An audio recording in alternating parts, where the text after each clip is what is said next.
இதுதான் எங்களுடைய வீடு. மொத்தம் 2 வீடு. அது சின்னதாக ஒரு வீடு சென்ட்ரிங் போட்டது. அந்த பக்கம் ஹாஸ்பட்டாஸ் போட்டு சமைக்கிறதுக்கு ஒரு வீடு. பார்த்திங்களா, இதாங்க எங்கள் வீடு.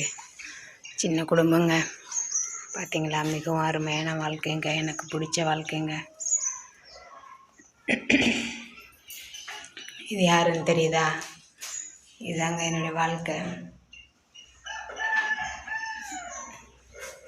பார்த்தீங்களா, இதுதான் எங்களுடைய வீடு. பாருங்க, மேலே மச்சை அடிச்சிருக்கேன்.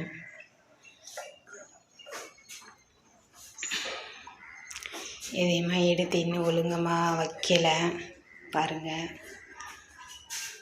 சின்ன வீடு தான். ஆடம்பரமான பொருட்கள்லாம் எதுவுமே எங்கள் வீட்டில் கிடையாது. பார்த்தீங்களா,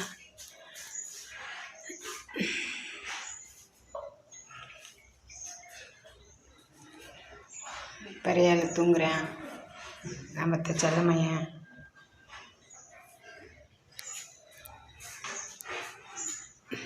பார்த்தீங்களா, வீடு வந்து அது சென்ட்ரிங் போட்ட வீடு. இது ஒரு வீடு.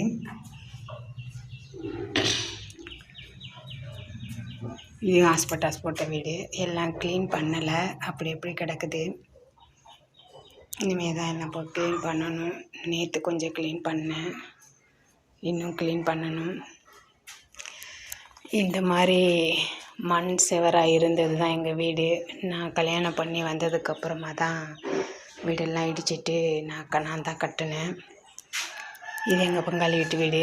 இதே மாதிரி தான் எங்கள் செவர் இருந்துச்சு. ஆனால் எங்களுடைய ஷேரை வந்து நான் இடிச்சிட்டு நான் கட்டிட்டேன்.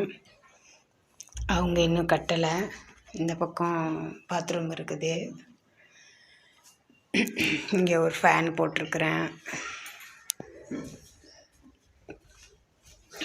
இது இயல்பாக கிச்சனு.